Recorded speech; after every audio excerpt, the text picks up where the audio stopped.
The real topic for this discussion is I have found everything takes so much longer and so much harder than I thought it would. Success compounds, but compounding things start so small, right? Whatever the stat is about the compounding pennies for 7 years or like whatever that is. But like you have pennies, like literal pennies for so long. I bought my business June 30th, 2022. That was 2.5 years ago.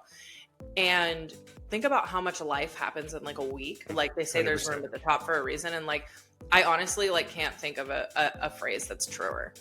If we think it's going to take a year, maybe it's really 3 years. And so let's try to do it quicker, but let's not stress ourselves out when it takes longer. And hopefully we get wiser and wiser on understanding how quickly we can compress that. Welcome to the Exceptional Companies Podcast, a podcast for purpose-led entrepreneurs looking to master the art of buying, selling, or optimizing small businesses. Your host, Chris Seegers, founder of Exceptional Companies and author of Selling Main Street, has over a decade of experience starting, buying, and leading successful businesses. He's here to guide you through the complex world of business transactions and growth. Each week, we dive deep with actionable insights, expert interviews, and real-world strategies to activate and equip you to live exceptionally and build exceptional businesses. Now, let's dive into today's episode. Here's your host, Chris Seegers. Welcome to the Exceptional Companies Podcast. I'm your host, Chris Seegers. This is a podcast where we talk about how to buy, sell, or grow your business. I'm joined by a really incredible friend and somebody that comes back a lot because she's just so wise. Tato, welcome back to the show. Thank you. So we were just talking about how in small business, it's just really super easy. Like if you want to buy a business, it's easy. Like it's passive. You really don't have to work that hard. The money comes easy. You're never concerned about debt or losing money. Work 2 hours a day.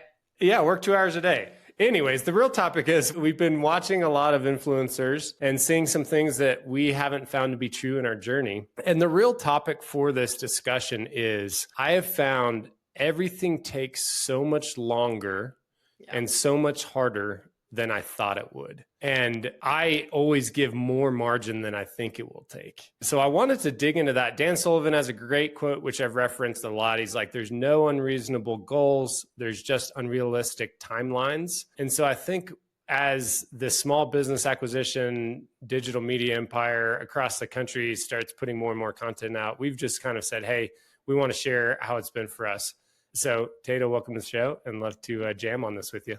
Yeah, definitely. So I can only speak from like my own frame of reference, right? And my own experience. But here's a good example. We meet new and different people every day, right? They meet people at various points of our journey. And I have met and gotten to know a couple people in the search space recently, one of whom is actually like a relatively similarly aged girl who lives where I live, which is like very exciting. And so we've hung out a couple times and, she asks the question of like, how's business? Right. And so I excitedly tell her about the success that we've experienced in the last 6 months and how psyched I am for 2025. We're set up to just like absolutely obliterate this year. And I'm super excited about that. And in her like facial expressions of me saying that, and then her follow-up questions about it immediately makes me realize that like she didn't know me at the beginning or at any point in the last 2.5 years, right? Like I bought my business June 30th, 2022. That was 2.5 years ago. And think about how much life happens in like a week, much less 2.5 years. And so then, I was kind of trying to like stop myself and figure out how to like synthesize all the heartache of the last 2.5 years that have gotten me where I am today. But that's so hard. You don't just jam it way down like I do, like really just got to try to get it down.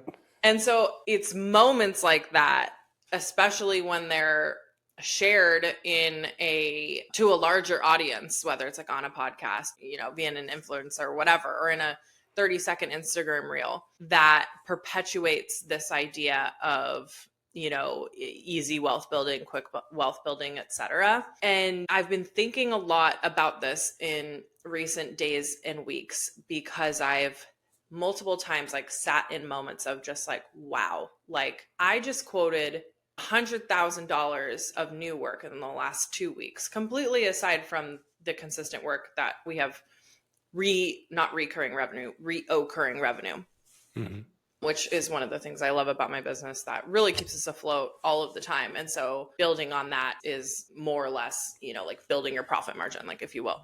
And so in the last 2 weeks, in the dead of January, that should be one of the slowest times aside from December, I've quoted $100,000 in new work. Like that's insane. That's so insane and so exciting and makes for an awesome tagline. Like, you should make that the tagline of this podcast, From zero to $100,000 in one day. Exactly. Literally, but we don't have enough time in this day, evening, or tomorrow morning to go through, what it took to get here, Success compounds, but compounding things start so small. Right? Whatever the stat is about the compounding pennies for 7 years or like whatever that is. But like you have pennies, like literal pennies for so long. But it's like the most important time. And also too, like, I truly believe that it's that time where it sucks so bad and it's so hard and you just hate everything about it. That's what's weeding everybody out. Like they say 100%. There's room at the top for a reason. And like, I honestly can't think of a phrase that's truer. Yeah, 100%. And even so on our A&D advisory company, we represent a lot of really successful business owners on the sales side. And so, a new buyer comes in and they're 40 years old and they're just like, wow, like I'm going to buy this thing. That 65 or 70-year-old person, the first 10 years were terrible. Yeah. The next 10 years, they probably made some money. The last 10 years, they made good money, right? Like, it's like, oh yeah, we're making $1 million a year. But that didn't happen for the first 15, 20, however many years. And we were worried about losing our house. And I got divorced because I was working too long. And my kids don't talk to me. Now, I don't encourage, not having balance in your life, at least seasonally. But I think people come to that, they're like, I can just take this thing and double, triple, et cetera. And so I think for me, in my experience, I am the most impatient person in the human race. Like, that about me. If I come up with an idea, I'm like, let's go do it today, which drives my team crazy. But if I think about being wise, like one of my goals is to be wise, right? To synthesize all the data and make good decisions in every area of my life. One area out of alignment is my timelines have always been way too short. Way too short. Not even like, hey, we estimated we'd have this company stabilized in 12 months and it took us 13 months. It's like, no, we estimated 12 and it's taken us 2 years and we're still treading water. And we're doing great things and the company's turned and we're making a profit and everything's going that direction, but it's going to take us 5 years. And so my kind of humble beginnings was on the private equity side where everything had to be sold in a 3 to 5 year cycle. That's what their funds were set up for. And the reality is most of those funds don't make money and don't do a good job and don't manage. And I don't think they should be buying small businesses because I don't think that window works. So anyways, I started just talking to my team about saying, man, like if we think it's going to take a year, maybe it's really 3 years. And so let's try to do it quicker, but let's not stress ourselves out when it takes longer. And hopefully we get wiser and wiser on understanding how quickly we can compress that. But the reality of business is some things just take time. Like that's it. You're doing all the right things. Your team just needs to hear you talk about culture 700 more times to know, hey, we do business with honesty and integrity. We have grit. And they're like, what's the core value again? Grit. What does that mean again? Grit. We show up and we do the things to get the outcome we want. All it takes is time. So anyways, like talk to us a little bit about your journey with that, because you got into real estate and you've been really successful, right? Like, and we try to compare ourselves, but you've been successful. But it wasn't just, I mean, my wife and I bought our first business in 2012 and we're just now kind of like understanding business, like maybe 1% of it, right? And so folks that come in that have been in a corporate environment that want to jump in, and they should. I mean, if it's the right fit, I love coaching folks and helping people. But walk us through just kind of how you think about it now, and even with Brant, your business and your real estate business, how you're thinking about the future. And you just got married, right? So even in marriage, you're having kids or raising kids, the timelines are like, I feel like they do take longer than you think. Definitely. And I always have to weigh that against. So I'm like a huge subscriber to mindset and manifestation work. And that's like kind of a whole other thing in a different podcast. But I bring it up because when I set goals for myself at the beginning of the year, which I always do. In fact, I have this huge like stick-on whiteboard in our bedroom and it's like this huge like list of, they are goals, but they're also like, I call them like manifestation of results. Yeah. But 100%. I intentionally compress a lot of timelines for myself in an effort to like, I like a goal for mine or a manifestation of results for mine to be like just a touch unrealistic, because I think that you should constantly be pushing yourself outside of comfort. That being said, what you're saying is so true too, that like just because you don't achieve it in a certain time frame does not at all mean that you're not going to achieve it in general, or that you're like somehow like lost or not doing the right thing. And I think being in that gray area is where grass is greener comes about for so many people.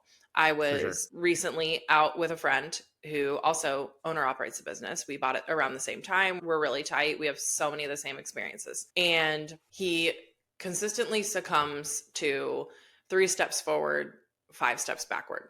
And I know exactly how that feels. And I succumb to the same. And it feels like maybe he succumbs to it a little bit more than I do. And that feels like the only differentiation between my perceived success and his perceived lack of success. And therefore he is in the process of analyzing how to get out and is talking about all these other paths that would be easier. For example, he was like, renovation company, like that's where I need to go. I need to leave what I'm doing now. I need to go buy a renovation company. Like all my buddies, are having all this success, yada, yada. And like is citing to me the reasons why, he should do that. And on the one hand, like I'm not experiencing what he is experiencing, and maybe I would feel the same way. On the other hand, my gut immediately went to like, oh, grass is greener. Like everything is hard. Everything takes a long time, and he has been in his business only just a touch longer than me. It's pretty much the same. So like about 2.5 years. And I just imagine talking to a 30+ year, veteran business owner who has stayed loyal to whichever business, he or she is in and stuck it out. And now they're worth how many ever gajillions, and they want you to sell their business and, wishing to be them in, a number of years. And I feel like if they heard, a millennial or whatever gen he is talk about how he needs to make the jump in 2.5 years, they would just like, can't you just picture like the sitting back and just the, like this is so, and so, specific to like my own situation, I think the best way to say it is like laying a brick foundation, right? You can tell I don't. That's my favorite analogy, by the way. Yeah. We literally talk about it brick by brick. That is exactly what it is. And you have to possess just an abnormal amount of certainty in yourself and like insistence to only bet on yourself and not anybody else to keep going, because otherwise anyone else would look at you and be like, you're so crazy. Like, what are you doing it for? But then you let the years compound, and next thing you know, you have, a dozen plus properties. You have a business that's, making you enough cash in a month to buy you, more properties in a year than you bought in the last, 6 years. And also too, you find ways for like, at least for me, my experience has been, I found ways for my real estate to complement the business that I now own, to then complement the business that my now husband is running. And we have this like amazing, like symbiotic circle. And so like I refer business to him, he refers it to me. And then that business gets referred to the rent. Like it's this whole thing. Like I literally will be like at somebody's house quoting a shower renovation. They'll mention that they want to sell their grandma's house and they're struggling. And I'll be like, I buy houses. Next thing you know, I'm offering on the property and I got the shower job and she's paying me cash. And so I'm taking that cash and I'm paying a contractor to go, make our other property look good. And then I'm pulling the money out of the bank for that. And it's like this whole thing, and like 17 wins in like one day, and people are like, holy crap, like how'd you get there? And it's all goes back to, and momentum. I mean, it's, oh man, I'm trying to think what Jim Collins' concept was, but I think it was called the Flywheel, where he's like, man, like some of these really successful businesses like GE or, name brands, it was like 25 years of just misery. And it's like turning that flywheel where it's like barely even moving. But then once it starts moving and you catch that momentum, Yep. it starts looking a lot easier. And actually, I don't even think it is easier. I think the more competent you get, you're going to just solve bigger problems and bigger problems and bigger problems. It's definitely not easier. I have been introspective about this recently because sometimes I feel like, oh, that was like such an easy day, but it's not that it was an easy day. I still did more than the average human does in a month. Mm-hmm. Every day you grow a little more. And as that growth compounds, you don't realize how much more capable you are. 100%. And I think it builds, and that's why grit is maybe our number one core value, because it's like, look, as you build more grit in yourself and in your team, things that would have derailed you in life, they're not even a blip. I mean, we just had someone, and this is hilarious, coming back to timelines, I was super cocky coming out of the end of last year. I was like, oh my gosh, like we got our team dialed in. My sales team is perfect. We're going to absolutely crush 2025. In the period of 7 days, the entire team setup of how I had it organized failed. And I'm like, oh my gosh, like, wow, my whole plan failed that was executing so well. And before that would have been like, ruined my week, right? Like, oh my gosh, now I got to hire these people and I got to put this person in a different seat. I got to coach this person. And I'm like, yeah, we did it before. I guess we'll go find some other folks that want to be on a kick butt team and do great things. And every year, I mean, we've been sued. I've mentioned that 3 or 4 times in different businesses we've been partners in. It's terrible. I don't ever want to be party of lawsuits, but now if something comes, I'm like, yeah, okay, whatever. You know, government sends you a letter, hey, you owe these taxes. And you're like, what happened? My accountant said they were taking care of them. Yes. And so as you build this level of toughness, it helps you in every area of life, because I know now confidently the only things that really matter to me are my relationship with God and my relationship with other humans. Firstly, my wife, my kids, my sibling, like it just kind of concentric circles. If they're good, if they're healthy, and even if they aren't healthy, because we know we all are going to go through health issues and it's crazy. We're all going to die. I know it's wild. But as you like build this grit, you kind of realize like, hey, it's going to be all right. Like I was telling you before we got on, my son got a concussion on Christmas Eve, right? Like 6-year-old boy, all he's thinking about is all the gifts and fun stuff he's going to do that night. He gets a concussion. Old Chris 10 years ago would have lost his stuff and been like, why is this happening to us? This is ridiculous. Why is the Canadian healthcare system so bad? You know, because we're up in Canada.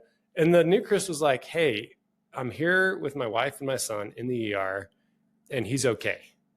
Right. I'm kind of getting almost emotional. Like he's okay. We're going to be all right. We can do the presents in the morning. Do you like what you hear so far? Make sure you never miss an episode by clicking the subscribe button now and check out our website, www.excoadvisors.com. This podcast is made possible by listeners like you. Thank you for your support. Now, back to the show. Anyways, okay, so let's transition. Things are way longer and way tougher than we appear, my personal experience. What are some tools, mindsets, things that will help? And I'll lead off with the tool that we have that we'll provide free to anybody. We built something called the Blueprint for an Exceptional Life, and also the Blueprint for an Exceptional Business. We took all of our learnings and tools from Tony Robbins, other people that were like, hey, this works here, but not here. And this is not, worded the right way. And so what it does is it takes what you did, Tato. It's like, what's a vision for my greatest life? Not just like what my parents wanted me to do or something. And then it helps you reverse engineer all of the steps to get there, right? So you come up with this great vision and you reverse it maybe to a 3-year, a 1 year, some 90-day actions. You put together some vision boards on how that's going to look. And then there's a bunch of complementary tools within that framework that help people walk through that. And then when you do that, so the timeline thing is incredible. I journal a lot. And then I read my journals, my old journals. Usually I don't read one like from last year. I read like 2, 3, 4 years back, because that's when you can really see the progress. Yeah. We cast a vivid vision in 2021 that was, we want to move, or 2020, we want to move from Texas. We want to buy more businesses. We want to redo our whole life. We want our kids to be in a private school. We want to be driving these vehicles. We want to build a custom home. In the moment, that was impossible. Yeah. It was like, I was an executive at an oil company in Midland. And like, it was like, this is never going to happen. Like I want it to, but this just seems so far out. I reviewed that vivid vision, and 95% of the things that I wrote down, we now have. And I also forgot about how thankful I should be about all those things and be like, wow, we built this house and we bought these businesses and we have beautiful children. And like, anyways, okay. So what are some of the things that have been helpful to you to overcome and stay consistent in this longer journey? I want to like be like, oh my God, wow, like you did that. That's crazy. Good for you. But like, I'm so unsurprised, like that You is did the same the things. person that you are. And like, yeah, but you're right. Like, wait, let me pause right there. I am a less than average human being in intellect, everything. I am not exceptional in any way. All I will say is we just had a plan and we kept going through all the crumminess. So any listener, don't feel like either of us are different than you by any means. Like, let's just normalize this thing. We're average human beings. I couldn't say that more resoundingly. It's so true. I try to preface that with everything. Okay. So for me to take journaling one step further, personally, whether I'm writing or a lot of times I won't take the time to sit down and journal, but I'll have conversations with myself in the car. Actually, I don't know if it's like talking to myself necessarily, but it's like talking to the universe almost every single day on my way to work. And I'm sure most people are like, wow, this girl like sounds like she's batshit. But the exercise is speaking about the future in the way that you intend for it to unfold. So as to not only manifest it, but also like get the vibration of like yourself in a place of feeling as if that's already happened. So like an example is I'll typically talk about like 6-ish months out from where we are. And so I'll be like, it's January now. I'll be like, wow, like it's midway through 2025. I thought that I had goals in mind for half one and we just obliterated those goals. And like the more you like talk about it as if those things have happened and the emotion you would feel around it puts you in that place mentally and also like literally physically and emotionally as if it's happened. And it's unbelievable what type of like butterfly effect that has. I'm not an expert enough to like speak to it in like the most technical terms as some people are who are like, very subscribed to manifestation and such, but it puts yourself in that kind of frame. And I truly believe it also affects not only like the positivity of your mindset, but as things come about, next thing you know, you're thinking about problems or solutions or tactical things from a point of view of success that you haven't necessarily had yet, but you're more evolved in your thinking, and so you're going to make better decisions and all of that is going to lead you to realizing those goals more quickly. I told somebody, just to interrupt briefly, I told somebody yesterday, because this week has been hellacious. And I said, look, that's Chris's problem tomorrow. And he's a lot better than I am today. I'll let him deal with that. Totally.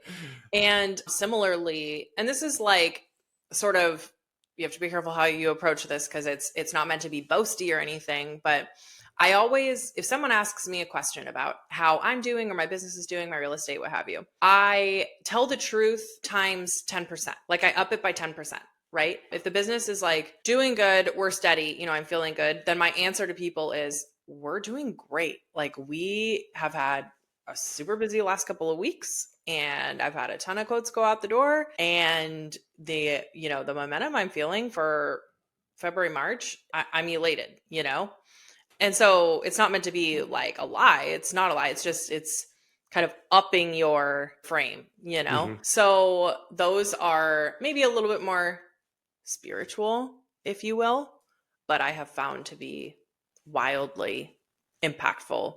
Yeah. I'm going to reiterate because this is my podcast, so I get to say whatever I want to.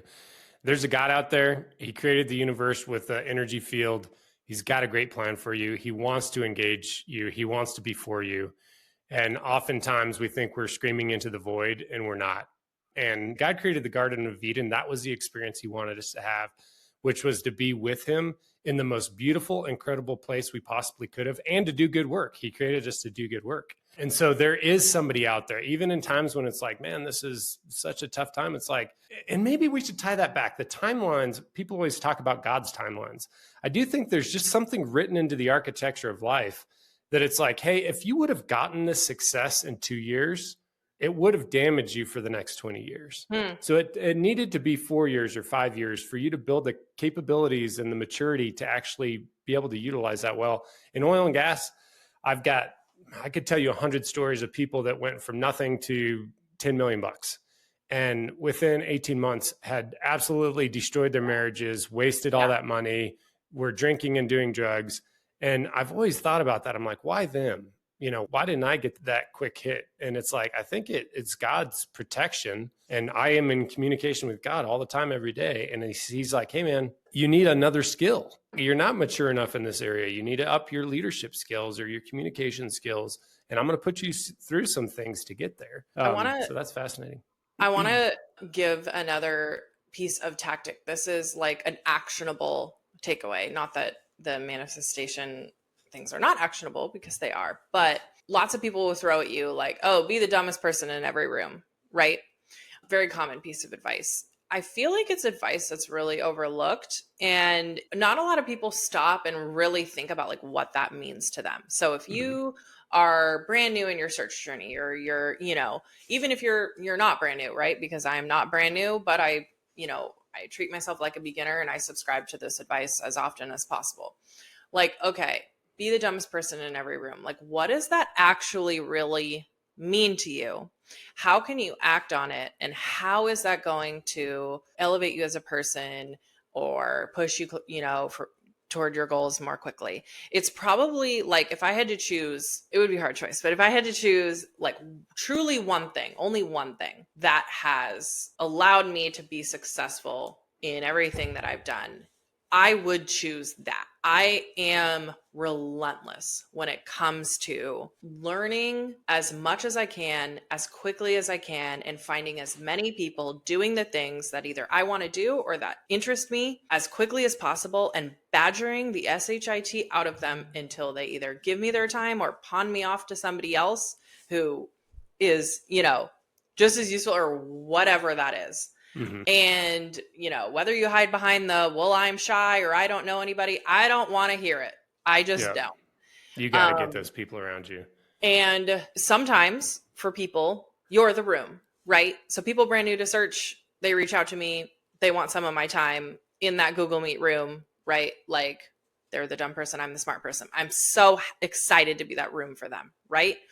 In the rooms that I still pursue, I am such a dummy, and it, like, among the many amazing things that it does for you, like, you just have no idea what you don't know, and you don't know what questions to ask, and couldn't possibly know about every opportunity. And hearing people who are more successful than you, or more evolved than you, or more experienced than you, is just like, no amount of education can replace that. I'm in an entrepreneurs group every Thursday at 1 p.m. Central. So we just had it a couple hours ago, and I was aware that group existed, and it took me a while to like kind of be asked or be invited.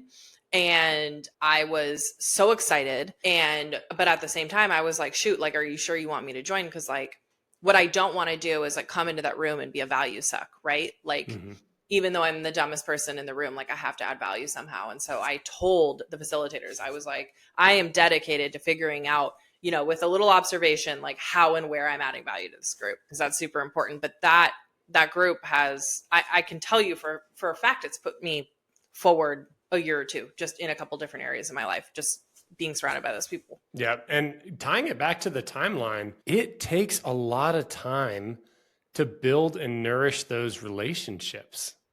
Yeah. I mean, it really does. Like, even to know who to talk to and how. I'm in a mastermind here in Springs, and it's tough because there's people that are 10x the size of our businesses, and they're busy, right? And it's like, you gotta be relentless, like you said, to say, hey, I just want to take some time. I'm happy to go on a walk with you.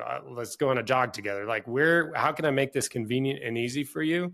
And I know I may not know anything that can help you, but I'm committed to finding ways to create value. And it could be something totally different. Like, hey, I'm doing this health hacking thing, and that could be interesting for you. It's not anything about business. Or, hey, we just created this new trust structure with an attorney that could be interesting. Or, hey, we're giving money to this group that I think is amazing, and they're doing great things in our community. Like, it might be someone you check out. And this is also hopefully like really actionable for people. Even if it can be stressful to think like, oh, like I barely know this person, so what value can I add to them, right? So maybe don't get so hung up on that. Maybe the value you're bringing to them is extreme intentionality in the conversation.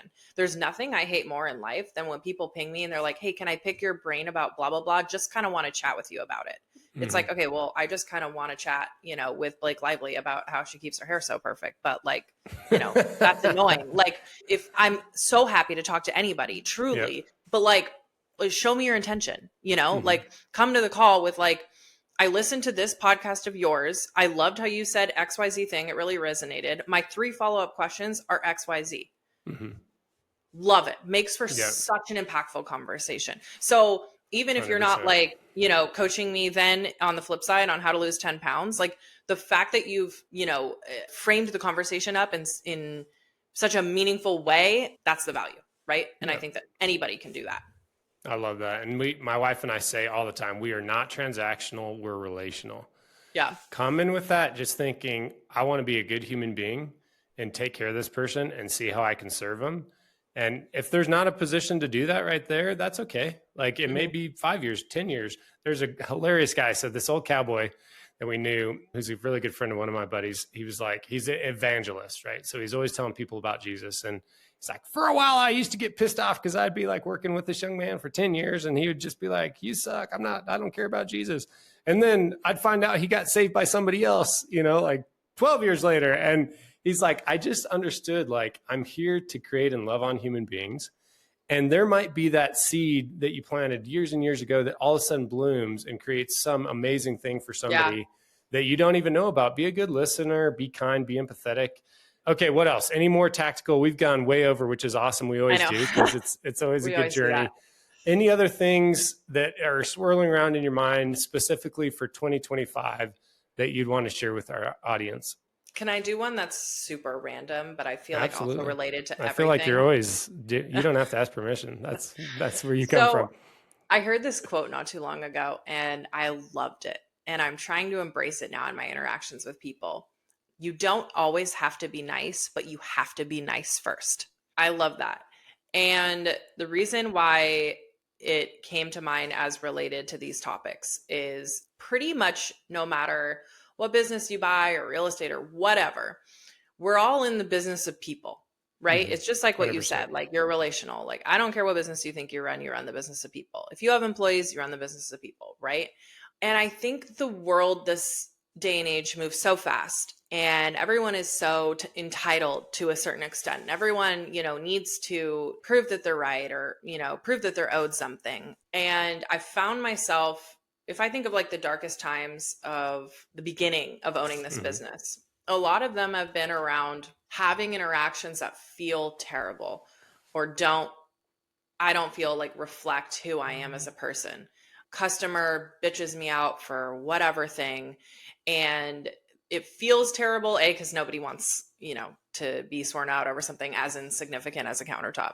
But B, you're like, that's like, I wish they knew who I was, and they don't know anything about me. And as stressful things don't quit happening as you move on in your business journey, but you do equip yourself with the tools to handle them better, which is kind of a theme, I feel like, of what we've been talking about the last hour. And I've tried to approach every situation, even if that person is so clearly wrong, with just total, not only professionalism, but just like complete kindness,